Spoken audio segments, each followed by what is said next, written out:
In our previous video, we saw the rules and regulations of UAV in India part 1. Now let us move on to part 2. Remote Pilot Training Organization. Any person who wants to obtain the authorization to establish a remote pilot training organization should first submit the Form D5 to the DGCA on Digital Sky platform along with the specified fees. The authorized RPTO will get a free hand to collaborate with foreign entities while ensuring strict compliance with the requirements specified by the DGCA in respect to training syllabus, infrastructure, instructors, and equipment. 23 remote pilot training organizations have been set up by entities under government or private ownership as of 2022.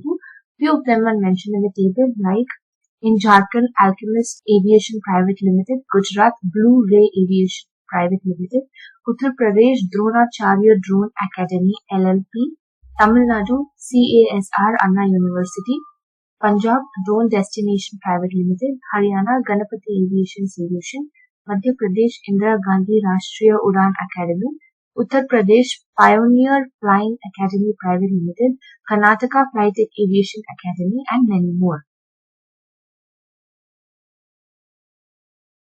Remote pilot certification is required for commercial drone flying in India. It is issued by the DGCA through drone training institutions for pilots who have undergone the required training.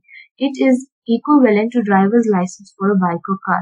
A nano and micro drone can be operated without a remote pilot certification for non-commercial purposes. A remote pilot license shall specially mention the category, subcategory, and classification of the unmanned aircraft system and the combination of these. Eligibility. An individual will be able to obtain the remote pilot license if he or she is not less than 18 and not above 65 years of age, should have passed the 10th examination or equivalent from the recognized board, has successfully completed the training specified by the DGCA from an authorized remote pilot training organization. Remote pilot license shall be valid only if it is enlisted on the Digital Sky platform, unless suspended or cancelled or remain valid for a period of 10 years, shall be renewed by the DGCA for such period may be specified then subject to a maximum period of 10 years on payment of fees. There are two types of pilot certification. CAT1 is to fly commercially within visual line of sight, and CAT2 is to fly commercially beyond visual line of sight. No remote pilot license shall be required for operating a nano unmanned aircraft system, operating a micro unmanned aircraft system for commercial purposes. The process for applying is to enroll in a training institute and complete the required training in a preferred category.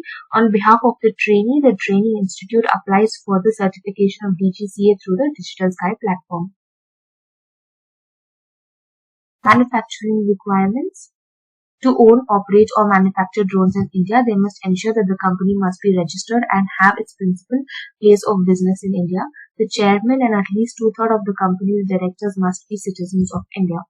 Mandatory parts and components should be present in UAV are global navigation satellite system, autonomous flight termination system or return to home option, geofencing capability, flashing anti-collision strobe lights, flight controller, reliable command and control link, real-time tracking system, barometric equipment with capability for remote subscale setting, detect and avoid, manufacturer serial number, fire resistant identification plate for engraving the UIN, flight data logging capability, secondary surveillance radar transponder and two-way communication system and 360-degree collision avoidance system.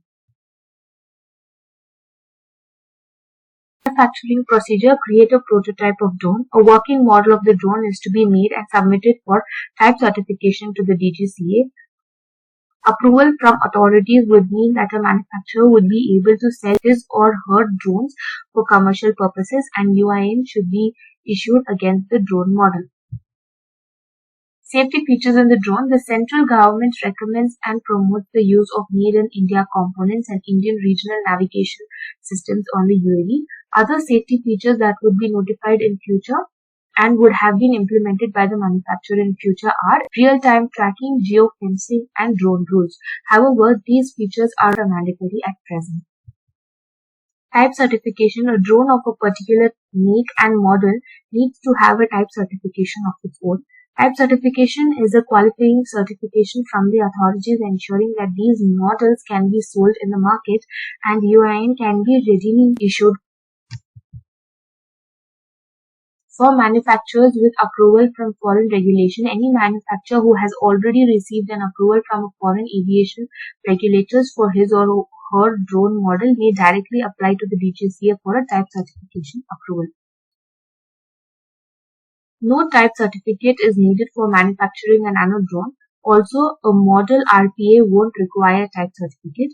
A model RPA is a drone developed for educational, research, design, testing, and recreational purposes only and operated within visual line of sight. Now, for applying type certificate, any manufacturer who wishes to apply for type certificate needs to apply using the form D1 in digital portal. The manufacturer should create a profile on the Digital Sky and as an importer and manufacturer and fill the form D1. After submission of the application, authorized testing and agency would contact you for a physical handover of the prototype. A QCI or authorized testing agency examines the prototypes and submits the test report to DGCA. DGCA receives the test reports and issues the test certificate. The manufacturer receives the type certificate number and can sell the drone in the market. Flying zones. India has been divided into 3 airspace zones based on the sensitivity of the area. The Ministry of Civil Aviation has launched an airspace map of India for drone operations, allowing civilian drone operators to check the no-fly zones and where they need to undergo certain formalities for flying. The map over here is developed by the Map My India and IT service firms Happiest Minds and is put on the DGCA Digital Sky platform. Drone can fly in green zone, not be flown in red zone, and flown with previous clearance in yellow zone. As it can be inferred from the title, operations under the green zone do not require permission from the DGCA, while those in the yellow and red zone are strictly controlled. The interactive airspace map is available on the Digital Sky website. Understandable in dense urban environments, flying a drone is difficult and is associated with high risk. Therefore, most metropolitan cities fall under the red zone and yellow zone.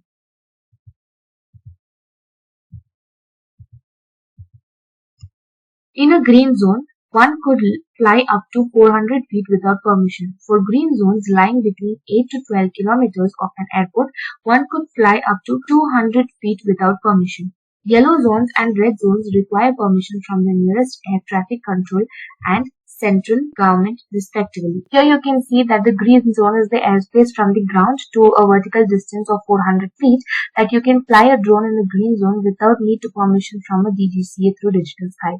When it comes to yellow zone, it is a controlled airspace. To fly in the yellow zone, we have to need permission from the air traffic control. Yellow zone is actually vertical distance up of 200 feet from 12 kilometers outside the perimeter of operational airport. The provisions of the yellow zone are now applied above 400 feet also. When it comes to red zone, it is restricted airspace where drone operations are not permitted until exceptional circumstances, which follows. Commercial or leisure drones operations in red zone are generally prohibited. You can visit the Ministry of Civil Aviation website, the DGCA website, Digital Sky Platform website, the interactive map of Flying Zone website, MOHA, Ministry of Home Affairs website, Airports Authority of India website, and Indian Drone Regulations, which mentions the Drone Rule 2021. There are a lot of Indian drone manufacturer companies like Paras Aerospace, Redwing Labs, VTOL Aviation India. There is no doubt that a drone market is the fastest growing market in the world. UAV market already has tremendous growth in this perspective. New regulations are made in the market which is more flexible and granting drones a legal status and makes it a market more liberal for youths and startups. By this we come to the end of brief on UAV in India.